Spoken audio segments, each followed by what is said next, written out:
En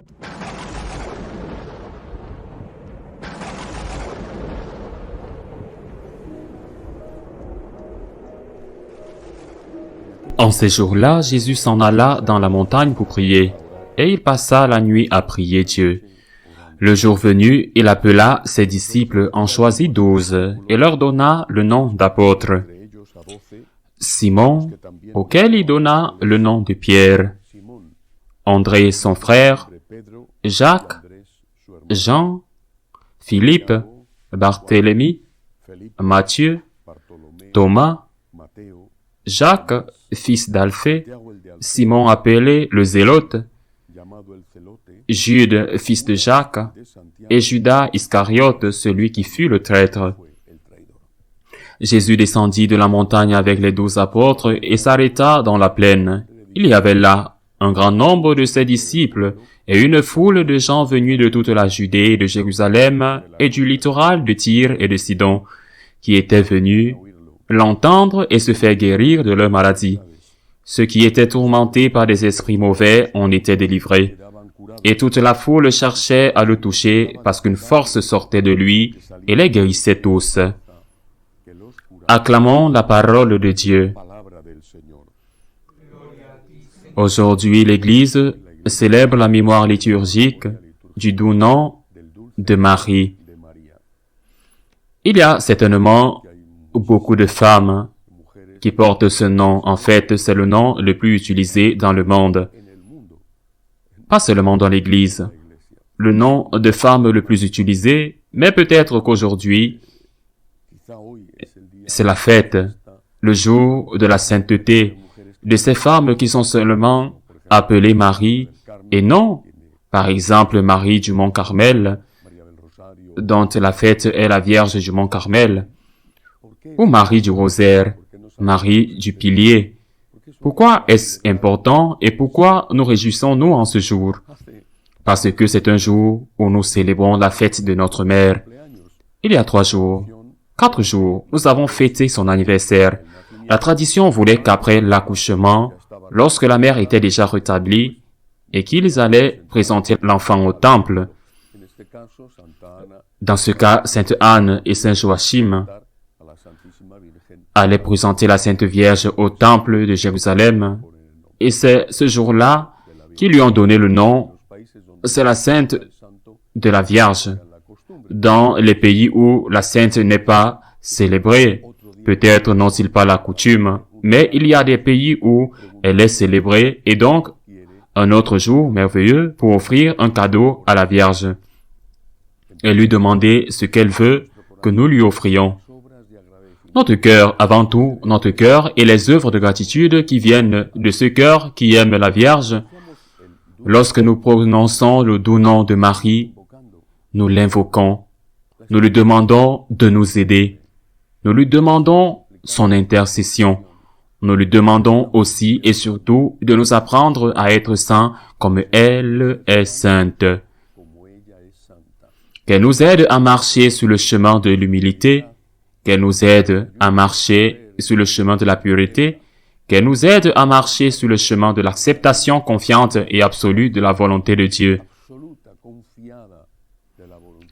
Ainsi, en prononçant Marie, en la disant ainsi avec notre cœur d'enfant aimant, nous disons, « Maman, je ne te mérite pas, mais j'ai besoin de toi. Je t'aime et j'ai besoin que tu m'aides. » Je voudrais aussi dire un mot sur cet évangile aujourd'hui. Cet évangile selon Saint Luc, dans lequel il nous raconte l'histoire, nous donne la nomination, l'élection des apôtres.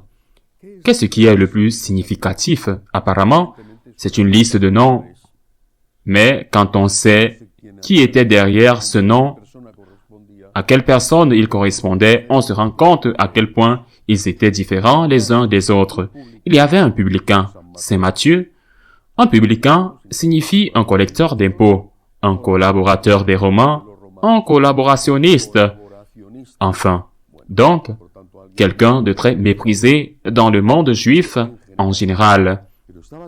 Mais il y en avait aussi un qui s'appelait Simon et à qui on avait donné le surnom de Zélote. Dans d'autres traductions, on l'appelle le tueur à gages.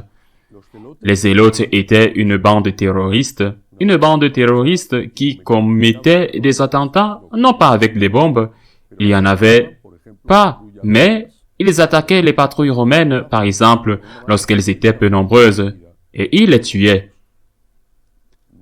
C'était un groupe terroriste très persécuté par les Romains. Je ne sais pas à quel groupe terroriste on pourrait les comparer aujourd'hui. Jésus réunit dans son groupe un collaborateur des Romains et un terroriste contre les Romains. Ils n'étaient pas les seuls à avoir une histoire, mais les plus chers à Jésus. Pierre se reconnaît comme un pécheur qui ne mérite pas d'être avec le Seigneur. Jacques et Jean sont décrits par Jésus comme les fils du tonnerre en raison de leur caractère.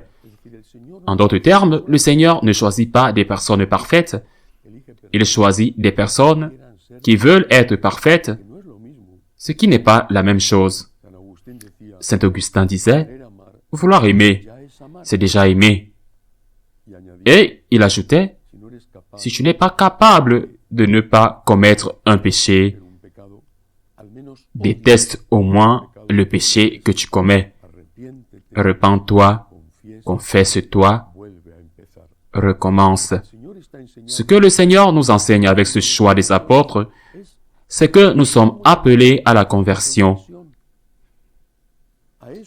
Il a demandé à ceux-ci de se convertir, à l'un d'arrêter de voler, à l'autre d'arrêter de tuer, à l'un, il a demandé de surmonter ses complexes, aux autres, il a demandé de maîtriser leur caractère.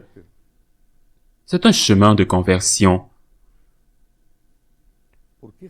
Pourquoi Jésus a-t-il pu choisir des pécheurs à qui il demandait de se convertir? Il n'a pas béni leur péché, mais les a aidés à changer. Avec leur coopération, sans laquelle la grâce ne peut agir, car nous ne sommes pas des marionnettes. Ils sont devenus de saints martyrs. Pourquoi Jésus accepte-t-il les pécheurs qui veulent se convertir et pas nous? Demander la perfection à ceux qui nous dirigent, par exemple, est une injustice et c'est se placer au-dessus du Christ. Demandons la conversion. Sommes-nous parfaits? Ne le sommes-nous pas et voulons-nous l'être? Nous devrions répondre par un oui intéressant et retentissant. Est-ce que j'aime Dieu? Un peu, mais très peu. Est-ce que je veux l'aimer de tout mon cœur? Demandons-le aussi aux autres. Demandons la conversion pour que je te connaisse et que je me connaisse moi-même, disait Saint Augustin, pour que je me rende compte de la grandeur de ton amour et pour que je me rende compte de mon état de pécheur. C'est le début de la conversion. Et c'est ce que nous devons demander à nos pasteurs, à nous-mêmes, pour être sur un chemin permanent de conversion. Mais si, étant pécheurs, nous-mêmes, nous exigeons que les autres soient déjà parfaits, le Seigneur nous dira, « Mon ami, la mesure que tu as utilisée, ils l'utiliseront sur toi. Tu n'as pas appris à avoir de la miséricorde, ils n'en auront pas sur toi. Nous avons besoin de miséricorde. Nous devons comprendre que nous devons nous convertir. Demandons ceci à chacun, qu'il soit sur un chemin de conversion, qu'il ait commis un péché, qu'il se repente de son péché et qu'il lutte de toutes ses forces pour ne plus pécher. Que la Vierge Marie, la douce Vierge Marie, veille sur nous et nous protège de son amour maternel. Ainsi soit-il.